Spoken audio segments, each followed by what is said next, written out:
friends. I'm your host, Erin Port, and welcome to the Simple Purposeful Living podcast. Life can be overwhelming and busy, so once a week, I invite you to join me, and together we will make simple tweaks to uncomplicate the hard parts of our life so we can spend more time doing what we love.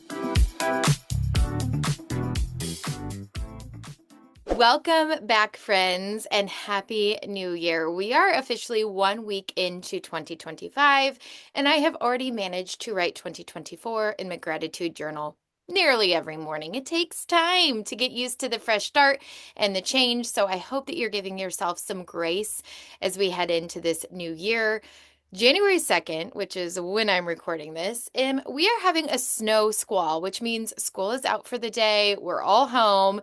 And I thought to myself, probably the day people are already giving up on their New Year's resolutions because plans are going awry. Am I right? Here's the thing. Today, we're going to go back to the basics because I'm sure like many of us, me included, we indulged over the Christmas holidays, both financially and eating, and we got out of our routines of exercising, all those things. And many of us are wanting to just jump into the new year, getting back into a good routine, saving money, eating healthfully, right? But I got home from our vacation in Arizona to moldy raspberries, bad lettuce, and all sorts of things in my fridge. And it drives me bananas because I'm like, oh my goodness, that was all good produce that I'm just throwing away. And I know I'm not the only one that happens to, right? You go to the grocery store with high expectations, you buy all the things, you come home, and then you don't eat any of it. Or maybe you eat some of it, but some of it goes bad before you get to it. And here's the thing. This is the problem. You don't have a plan. You don't have a plan. And that's okay because the solution is easy. It's a tiny tweak. Meal planning. And I know some of you are rolling your eyes, but it is not as complicated as it sounds. And we're going to talk about some of the myths of meal planning today. We're going to talk about some simple solutions and tiny tweaks because I believe that if you are eating, which all of us are, that you should be meal planning because it's going to help you be less wasteful with food, more responsible with finances, and take the stress out of what's for dinner. Because let's be honest, that's stressful, especially at 5 o'clock when kids are crying and hungry and you're trying to get carpool off the road, all the things, right? So I believe everybody should meal plan and it's not as complicated as it's going to be. So I'm pretty sure on my tombstone someday it's going to say, everybody should meal plan and it doesn't have to be as fancy as you think to feed your family. So okay, let's talk about the first thing when it comes to meal planning, defining your why. I already kind of shared a little bit of why I meal plan. I don't want to be stressed at dinner time. It's funny, when I don't have a meal plan, like if I don't take the time to meal plan at the beginning of the week, I am always reminded why I should have, right? There is just not very much creativity happening in my mind at 5 o'clock when I'm opening the fridge and like hoping it'll speak to me and like ingredients will just magically go together and I'll have this great meal. Like that just doesn't happen. Plus we eat less variety when we're trying to think of things at 5 o'clock because at that point I'm like, what sounds good? What's comfort food? Whatever, right? So first and foremost, when I have a plan, everything feels smoother, more intentional, and I hear that from people all the time that they also feel less discombobulated, right? Who wants to feel discombobulated? That is a word in of itself. We all want to feel less discombobulated, and meal planning is how. So that's my why. Saving money, wasting less food, having a plan for the busiest time of day when I'm trying to feed my family and get them all the places that they need to be. But what is it for you? Do you want to eat more healthy? Do you want to save money? Do you want to eat out less? Do you want to reduce food waste? Do you want to just reduce your stress in your life? All of those reasons are the top reasons people meal plan. But you need to define that because when the rubber meets the road, if we want to get in a good routine, we have to have a why behind it. It can't just be like, well, Erin told me so. I did tell you so, but you also have to have your own personal reason for wanting to do something. And it has to be pretty deep for you to maintain it. And sometimes I tell people you have to start and then maybe stop to realize how beneficial it was for you to start again. Sometimes the best habits that we get into we don't realize how important or beneficial they are until we stop them and then we start them again. I was just talking to my trainer about this because, of course, this week between Christmas and New Year's, that's like this abyss of like no routine, no, no anything. Like I don't even know what day of the week it is, but it always reminds me, and I think a lot of us, it reminds us that we actually crave routine because while that's fun for a week, we kind of are all itching to get back to a routine at the end of it. And that's the beauty of like getting into a routine, getting out of it, getting back in. It reminds you of your why you're doing it. Okay, so first and foremost, know your why when it comes to meal planning. There's lots of reasons why, but you should have your own because that's going to help you to do it. Number two, take inventory. We're not even to the meal planning part. But especially in the United States, if you're living in a different country, you'll have to let me know if this is true in your country. But for many of us, we have a pantry and we have been taught to stock it up, whether that's canned goods or, just different things that we keep in our pantry. It's gone beyond just the flour, sugar, oil situation. Now we have all sorts of other things that we store in our pantry. And we're really good at stocking up. We're not always really good about using it. And here's the thing. I know this is like an extreme example, but Scott's grandmother, she grew up in the Great Depression and she always had a pantry full of food her entire life, even when she was in assisted living at the end of her life. And when she finally passed away, we went through her pantry and most of it had expired. She'd never used it. And so I think it's really important that while it's good to have a pantry and good to stock up, make sure we're using the items that we're actually stocking up on and using that in a meal plan. So here's where I always do before I even start planning meals for my week is take inventory. What do I have? What do I already have in my fridge, freezer, and pantry? Maybe you have some food that's not gone to waste yet, but it's really close, but you could capitalize and use that in your meal plan for next week. Maybe you have some fresh greens that are still green and still slightly fresh that you could use for a salad, and you can meal plan with that. Maybe you have some noodles in the pantry and some frozen shrimp in the freezer, and you could whip together a shrimp pasta. But taking inventory of what you already have is going to help prevent food waste, save money, and that's a good thing, right? So here's what I like to do. I like to write down. So I have the Simple Purposeful Living Meal Planner. It is a bestseller for a reason. It helps you simplify the meal planning process. But on the back of last week's meal plan, I'll write down some of the ingredients I have on hand. Say, right now in my freezer, I know I have shredded pork. I have frozen shrimp. I have a rotisserie chicken that's been shredded. I have some ground beef. Okay, so right there, I have some proteins that I can use. And then I go to my pantry and I look like, okay, do I have any sides or anything I can pair it with? Yep, I have some noodles. I have some risotto. And then I can like write that down. And then from there, either I can piece together meals with those ingredients, or here's another hot tweak. Take that to like an AI generator. I like to use ChatGPT and type in those ingredients and say, what are some simple meals that I could make with those ingredients? Boom, you have some ideas. I love using AI for that. There's even an app on your phone now, and I actually probably use it more than Google to ask questions and things like that. But you can take all of the ingredients you have on hand and say, what kind of meals would you make with this? You can even say, make it super simple, not very many ingredients, and see what it comes up with. And even if it's not a recipe that you would necessarily enjoy, it might spark some creativity or an idea of your own. So, hot tip on that. So, take inventory of what you already have and use what you have before just buying more things. It'll help. Okay, the next thing is really important. I think that this is one of the most common pitfalls that happens when it comes to meal planning. Listen to me when I say start small. I know this is counterintuitive, but let me give you a firsthand example unrelated to meal planning. All right, I wanted to start lifting weights again. All right, and it would have been really easy. I hired a trainer. It would have been really easy to say, okay, we're going to lift weights 5 times a week or even 3 times a week. But I was like, you know what? I'm going to take my own advice and I'm going to start small. I want it to be so, not easy, but I want it to be so attainable that I can do it week over week over week without burning out. Because this is the thing, we can all start strong. Remember that 400-meter analogy from a couple of weeks ago on the podcast where I say we all start strong out of the gate, but then we peter out and we don't want to finish, right? we've all done that. We've all done that where we're like, yes, I'm going to do this thing and I'm going to do it every single day without fail. And we get 3 days in and we're like, boop, that was fun while it lasted. Start small. So when I started weightlifting, I said to myself, okay, what is the least amount that I can do that will make a difference, but as attainable and manageable in my daily life? And I said, I can lift weights 2 times a week for 30 minutes. And some of you might be guffawing, like, that's all. But guess what? I have been able to maintain that for the entire Q4 season with everything else going on. I was able to manage that. And that is the goal for me. Like, I'm not just thinking a month from now, 2 months. I want to like incorporate this long term. And the way I was able to do that is to start small. So meal planning, what does it mean to start small?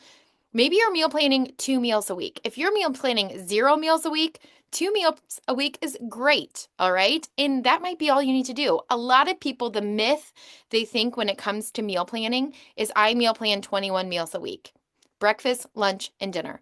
And I do not. Right now, on average, I'm planning probably 7 meals a week, and I'll explain why. We just barely eat out anymore. We live in a small town, and so we might eat out 1 meal a week. Generally, we try to just do 2 meals as a family a month. Like that just is what works for us budget-wise. It's gotten expensive to eat out as a family of 6. I have 2 teenagers now, so they're eating adult meals, yada, yada. You get the idea. So it makes sense for me to plan 7 meals, but it might not for you. And I'd always tell people start small, find success, and build on that, right? When I started meal planning for Scott and I, when it was just him and me, I started meal planning 2 or 3 meals a week. And here's what it could look like, especially if you're starting small. Night 1, whatever night that is. If your night starts on Saturday, if your night starts on Sunday, whatever. Night 1, you plan a meal and you make it. Boom. Night 2, you can eat leftovers from that meal the previous night. Night 3, charcuterie snack tray. I love a good snack tray, and that stuff just can sit in your fridge. Cheese, cured meats, crackers. You can pull out some fresh produce. You got yourself a simple meal, okay? That's night 3. Night 4, planned meal. So far we've planned 2 meals, night 1 and night 4. Night 5, we're going to have leftovers. Night 6, eat out. Chances are you're probably eating out at least once a week, especially if you're not meal planning so far. Whether that's like a rescue meal, like whoopsie, things went awry, I'm just going to run through the drive-through, or if that's like you've planned it, like I'm going out with friends, okay? Night 6, eat out. Night 7, another planned meal or leftovers from eating out or another charcuterie. That's what it looks like for planning 2 to 3 meals a week, okay? That's where I would start. Now, another thing that we need to think about when we are planning meals, okay, so we're going to start small. You're going to just plan a couple of meals. If that means you have to go to the grocery store a couple of times a week, chances are you're probably already going. I was like, when I was going to the grocery store for getting things for baking, I was always finding people shopping at the grocery store nearly every night for their meal, which is especially when that would happen if you don't have a plan. Like that's your plan. Like I'm going to the grocery store, I'm making whatever I make that I buy at the grocery store. So if we're going from that to, okay, I'm going to plan 2 meals a week, maybe you're going to the grocery store twice a week instead of every night. And that's okay. Start small. Okay, the next thing when it comes to meal planning, hear me when I say this. I am not planning new recipes, lots of fancy recipes. You don't have to be a good cook. We're going to go through all of these myths. Keep it simple. There is this old phrase, have you heard it? KISS, keep it simple, stupid. I don't like the word stupid. That's not very nice. So I always change the acronym to keep it simple, sweetheart. Keep it simple, sweetheart. It is our human nature. There is actually research out there, you can look it up, that says that we like to overcomplicate things. We never in our human nature think a simple solution is going to work. We think it's going to have to be this huge solution for it to work. But that is actually counter to what is truth. The truth is oftentimes the tiniest little tweak, see where I did there? The tiniest little tweak can make the biggest difference. It can be simple. Your meals can be super simple. And especially if you have a busy lifestyle where you don't have a lot of time to cook, this is not the season where you're going to be making a new recipe every single night of the week. It also doesn't have to stick to a simple, to a specific meal type. Like there are people that do paleo or Whole30 or whatever, the carnivore diet. If that's something you want to do, great, but that isn't required for meal planning. It doesn't have to be fancy. You can meal plan peanut butter and jelly sandwiches, macaroni and cheese, frozen pizza. I have died on that hill online and people have thrown daggers at me, and guess what? I still do it because it's real life. It's real life. And if I've planned meal mac and cheese on a night that's really busy, that means we're not going through the drive-through and we're eating at home. And honestly, mac and cheese at home is probably healthier than the choice I'd make through the drive-through, if I'm being perfectly honest. It's okay to keep it simple, okay? And here's another thing. People are like, well, I don't feel like eating what I planned on Monday night. Great. Put that on a different night and have the charcuterie board. That's fine too. The meal plan is a guide, just like when you're going on a road trip. I love a good road trip every summer, and we go to all these different places. And I kind of plan it out, and I'll say, okay, I think we're going to stop here, and I think we're going to stop here, and here are a couple of options for dinner here. Great. And then we go, and things change a little bit, and we tweak as we go. The same with a meal plan. Here is the plan. Here's where I think the week's going to go. Here's what I think we're going to eat. And then we're going to tweak it as the week goes on, because you know what? I don't feel like pasta on Monday. I'm getting my period, and I want a chocolate cake. That's neither here nor there. Anyway, but you get the idea. Okay. Here's another myth a lot of people think. Meal planning requires cooking everything from scratch. I already told you that I make macaroni and cheese. That is not from scratch. That is from Kraft or Annie's or whatever Aldi brand you like. You can buy pre-prepped things, salad kits. Frozen lasagna from Costco is my favorite, right? It does not require cooking everything from scratch. It's just having a plan. I will write down Costco lasagna. If you follow me online for any length of time, you know that that's a favorite of mine for a simple night. All right. Another myth people think is you need to be a great cook. Also not true. It's not about following super fancy recipes or being the next Julia Child. It's literally, what am I going to feed my family? All right. And that can be as simple as sandwiches, right? And I've done that many a night when we have basketball games, like here's sandwiches on the go. You don't have to. Again, I've already talked about this. You don't have to plan every single meal. That's a lot. Keep it simple. Plan dinners, right? And then I have a couple of things that I rotate for breakfast and lunch based on our interests. Right now, I'm really into these Chobani Complete yogurt. They're like little yogurt smoothies. They're Chobani Complete. I think they have like 20 grams of protein in them. That's what I have for breakfast every morning, because that's just my rotation right now. My kids are really into Chobani flips for lunch, and they also like cheese and crackers. Great. That's kind of the things that I'm getting. And every couple of weeks, we kind of reassess, like, what do I want for lunch and dinner for the rotation? But I'm basically planning just dinner. I'm not planning 21 meals a week. Okay. The other myth is it takes too much time. It's okay. Here's another analogy. Can you tell I like analogies? My editor of my book is like, you really like analogies. I'm like, I do, because I think that they kind of help us cement things into play. I have to take vitamins because I'm old and I think it's healthy for me, whatever.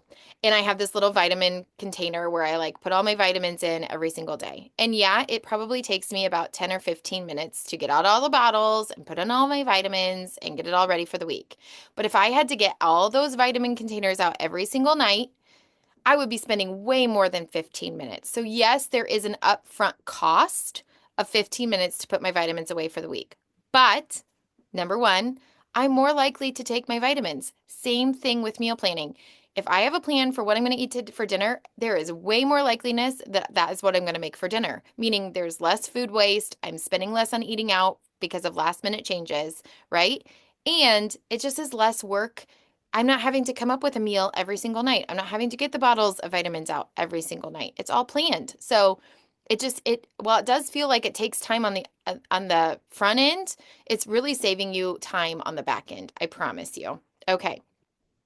Again, just keeping it simple is so important. That is why when I die someday on my tombstone, it is going to say it doesn't have to be fancy to feed your family, because it doesn't. And people hear me saying that in their ear all the time, and it makes me both smile and cringe, because I'm like, what does my voice sound like in your head?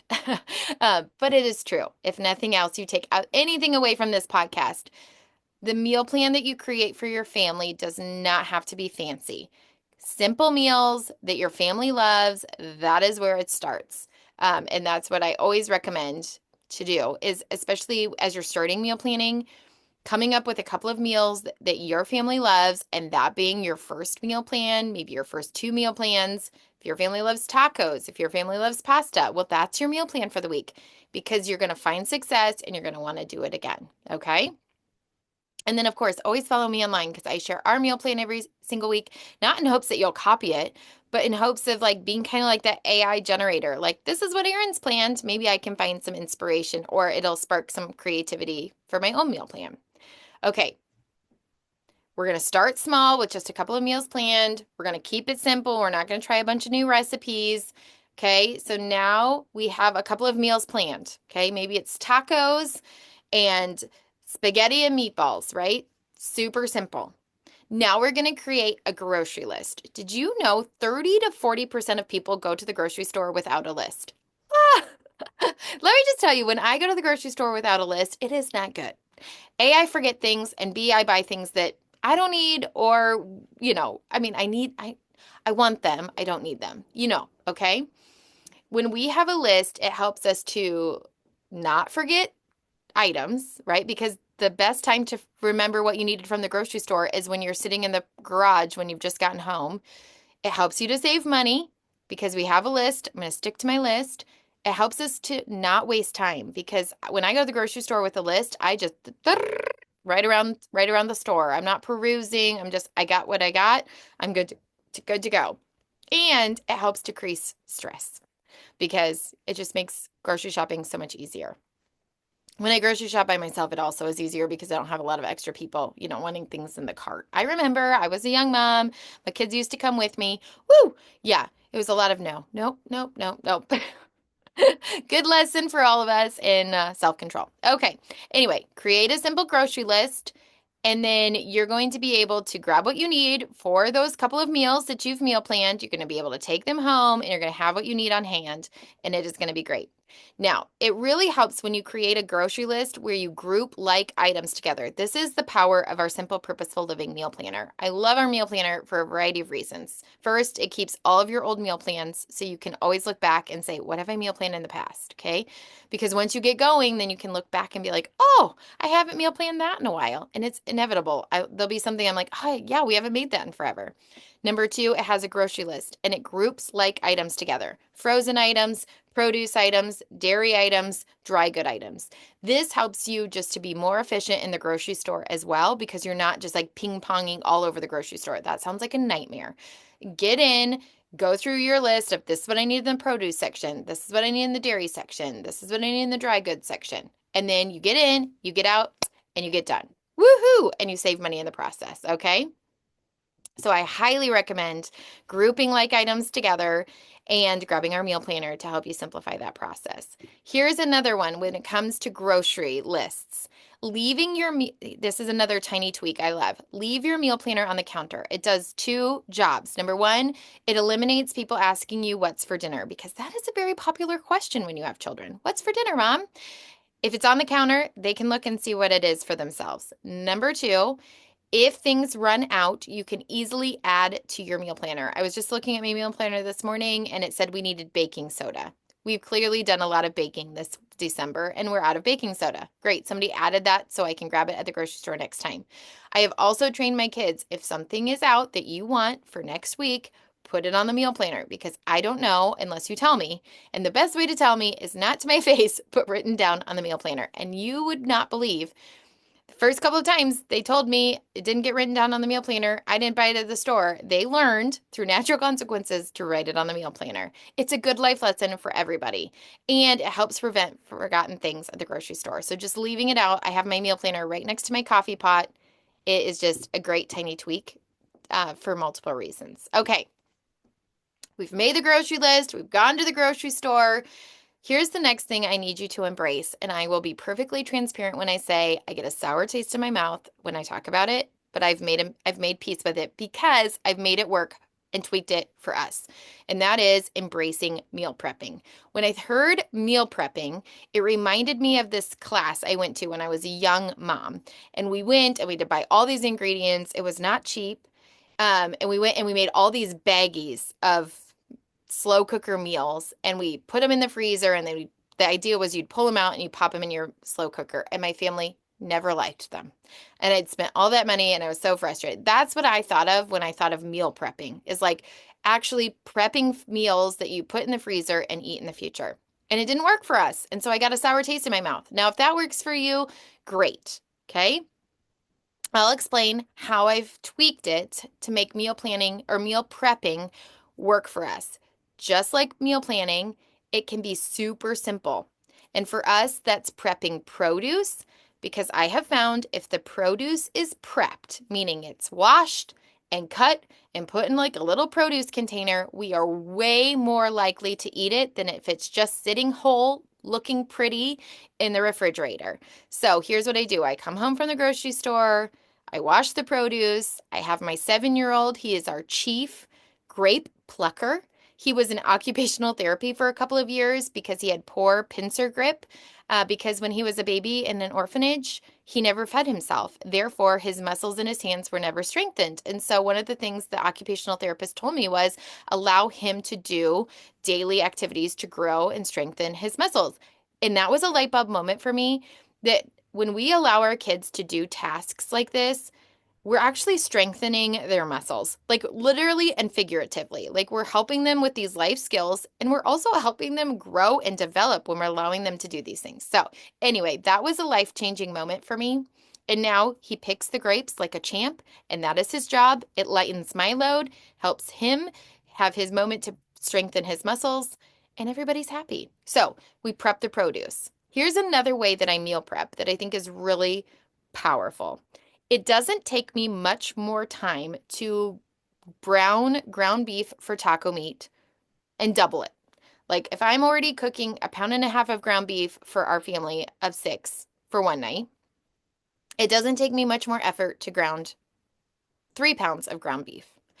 And then either I can put half of it in the fridge for later in the week, or I can put half of it in the freezer to warm up later in the month, which is always a blessing. It never fails that and sometimes maybe you even make a big batch of something. Like I have this recipe for hash brown casserole. It's one of our number one recipes on our website. And for our family of 6, we can eat it for a couple of meals and then it's rich. And so I like to just split it in half, put half in the freezer and half for now. And it is perfectly paired with barbecued pork. So when we do a smoked pork butt or something, I just pull that out and we have the other half. So nice. Your future self will thank you. So those are kind of some of the ways that we meal prep. Another way is sometimes I'll make a whole bunch of chicken at the beginning of the week. You've heard me say my son is in early morning basketball. So on Sundays, he usually makes himself a bunch of breakfast sandwiches or breakfast burritos for every morning of the week. That way they're ready. They can just rewarm them. So sometimes that meal prep is really powerful, but it's as simple as it could be at a very basic level. Prepping your produce at the beginning of the week means you're going to eat way more of it. I like to put it out while I'm cooking dinner, and it never fails.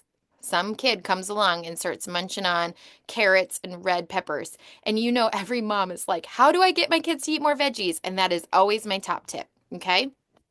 Embrace meal prepping. Okay. We're almost done for this back to basics meal planning, but I feel like I want to just give you all the tips to make you successful. This is always my problem. I just want to barf on you with all of my information. Okay. But we're getting there. When things go off plan, notice I did not say if things go off plan. Like I said, I am making a road trip itinerary. This is where I think we're going. And then, you get stuck in traffic and your plan goes out the window. Same thing with meal planning. Like, I think I know what's going to happen this week. I've planned out my week on my weekly plan notepad from Simple Purposeful Living. I've made a plan for what I think is going to work based on our schedule. And then somebody gets sick, or a baseball game gets canceled, or a dance practice gets rescheduled, and things don't work out the way that I thought. Okay, here's what I always tell you to do. I try to eat the most perishable meal first. So, like if there's something like lettuce or some berries involved, I'll try to eat that meal. Like I'll move that meal so that we can eat that so it doesn't go bad. And then say if you have like a lasagna on your meal plan, I'll just roll that over to next week. No big deal because it's frozen and it's not going to go bad. So I always try to like look at the meal plan and say, okay, if there is there a meal that I really need to eat this week because I'm going to waste the food if we don't, I'm going to eat that now. And then I'm going to move this other meal to later in the week or to next week because we didn't get to it. And that's the beauty of starting small and only meal planning 2 to 3 meals is because you might find you actually don't need 7 meals. You're going to have enough food just with the couple of meals that you make for leftovers that you don't need 7 meals. Okay. The other thing I always tell people here is a tiny tweak when things go off plan. Have a plan B meal always on hand. This is where pantries come in handy. And this is where it's good to use what you have. All right, so I call them Plan B meals, but those are things like frozen pizza, macaroni and cheese. Maybe you have a jar of marinara sauce and some noodles and some frozen meatballs, and you can whip up spaghetti and meatballs super fast. Maybe it's a jar of peanut butter and some bread, and you have that on hand, and everybody likes peanut butter sandwiches, and you can whip those up really fast. But having a Plan B meal always on hand is so helpful. What if you forget to thaw the meat? I mean, that is a real life thing. Or like you said, like what if mom gets sick and doesn't feel good? The kids or your husband can whip that up and no problem, okay? Having a Plan B meal is so helpful for when things go off plan. And just know it's not rigid. The plan is not rigid. You can always change course, you can move things around. No big deal. Okay, last thing I want to talk to you about is when it comes to meal planning, it's just like any other habit. Having a visual reminder, putting it in your calendar. When are you going to do it? Setting a time in your calendar is going to mean that you're successful. So you know, if you follow me online, that I meal plan almost every Friday as much as I can with you at noon on Friday, Central Standard Time. That is when I meal plan. And then generally, I go grocery shopping after church on Sunday. The family drops me off. They go wash the car, vacuum it out, and they come back and get me. And since I shop at Aldi, it normally takes me like 20 minutes. So it's super fast. And then we go home and we unload the groceries as a family, lightens my load. They're doing all that produce prep with me, and we're good for the week. That's our routine. And I tweak it based on the season of life we're in, whether, maybe we have something right after church, so we can't go to the grocery store this week. Maybe I'll use Instacart this week, whatever it is. But having a routine and sticking to it means you're going to get into that habit of meal planning regularly. When you get out of the habit, you're going to be like, ugh, I don't like this feeling of not knowing what's for supper. It's stressful. You're going to hop right back on. But sticking to a routine is super, super helpful. One tiny tweak when it comes to picking out meals and having that meal plan is asking your family what they want for supper. Sometimes the hardest thing about meal planning is coming up with the meal ideas. And so inviting them to say, hey, what do you want for meals next week? The more you ask them, the more ideas they're going to have, the more variety they're going to have. But that also helps picky eaters come to the table. And now almost every single week, my kids have ideas for me. I don't even have to ask them anymore. They're like, hey, mom, can you make this next week? Or can you do this next week? And it makes my life so much easier as well. So stick to a routine. Everybody will get into it. It takes time. But once you do, you're going to be so glad that you did. Okay, just remember, meal planning is a journey. Just like anything that you start, it takes practice. Nobody is good out of the gate at anything. We all need to practice, right? None of us learned how to walk on day one. It took time, took us falling down, took us learning. But babies don't learn how to walk and sign up for a marathon the next day. So don't start meal planning and say, I'm going to plan 21 meals this week. It's probably not going to end well, right? Start small, couple of meals, use what you have on hand, go with what your favorites are. Don't be planning a bunch of new recipes and all that. Just go with what is simple and start small. If you want to save money, you want to eat more healthfully, you want to waste less food, it's really simple. The tweak you need is meal planning, and it is not as complicated as you think. And it's all about progress and not perfection. Start small, be flexible, have those Plan B meals just in case. You are going to find yourself eating at home more, being less stressed at dinner time, staying in food budget, all of those things. with this simple tweak. And of course, we created the Simple Purposeful Living meal planner because I used it and I loved it, and it helped us so much that we created it as a product to share with you. So you can grab that in our Simple Purposeful Living shop. And remember, you can use code PODCAST for 10% off your order. If you join our email list, which I also will link down below, you can get free shipping off your first order. So go ahead and grab that meal planner. I promise you it's going to simplify your dinner times. It's going to streamline your grocery trips. It's going to help you stay on budget and eat more healthfully. All the things we want to do at the beginning of the year. Okay, I hope that you have a great week. I will be back next week as we talk more about back to basics. So stay tuned for that. All right, friends, all the links to everything you need to know are in the show notes below. Remember, you don't have to overhaul your life to love it, especially this time of year. That's what everybody's telling us we need, when one tiny tweak will do. And I believe that tiny tweak, if you want to eat more healthfully, save a little money, and have some less stress, is meal planning, my friends. I'll go to my grave. It's going to be on my tombstone. All right. Love you, friends. You're doing a great job. Keep up the good work. If you liked this episode, it would mean so much if you'd share it with a friend or leave a quick rating and review so others can find our show. Until next time, you can find me at Simple Purposeful Living on Instagram and Facebook.